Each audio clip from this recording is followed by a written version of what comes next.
আসসালামু আলাইকুম। আশা করি সবাই ভালো আছেন। তো আপনাদের একটা কাজ দেখাই। তো বাড়িওয়ালা এটা এক্সট্রা একটা বাথরুম মানে ব্যালকনিতে একটা বাথরুম করছে। তো এটা অনেক শর্ট, আপনার হচ্ছে গিয়া ৫ ফুট বাই ৩.৫ ফিট। ঠিক আছে? তো এখানে আপনার হচ্ছে গিয়া লো কমোড বসবে। আর এটা হচ্ছে হলো আপনার গোসলখানার যে পানিটা বের হবে, আউট পানিটা। আর এই যে এখানে আপনার হচ্ছে গিয়া কনসিল কক বসবে, ঠিক আছে?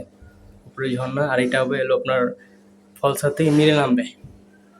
তো এখানে একটা গুরুত্বপূর্ণ কথাটা হচ্ছে গিয়ে, যখন আমরা একটা কাজ করি, যখন আমাদের ড্রয়িং দেয়, কিছু কিছু বাড়িওয়ালা আছে বা ইঞ্জিনিয়ার আছে, তারা বলে যে যখন রড ফেলাবো ছাদে, যখন রড মানে ঢালাইয়ের আগে, তো আপনার বিল্ডিংয়ের ড্রয়িং অনুযায়ী দেখি যেখানে যেখানে বাথরুম আছে সে অ্যাকুরেটভাবে আমরা যখন রড ফেলাই তখন আমরা পাইপ দিয়ে দিই। যখন এই দেখেন এই দুইটা, এটা গোসলখানার আর এটা হচ্ছিল কমোটের, ঠিক আছে? তো এটা একটা গুরুত্বপূর্ণ কথা হচ্ছে গিয়ে, এই যে এইটা হলো আপনার ছাদ বিম, ঠিক আছে?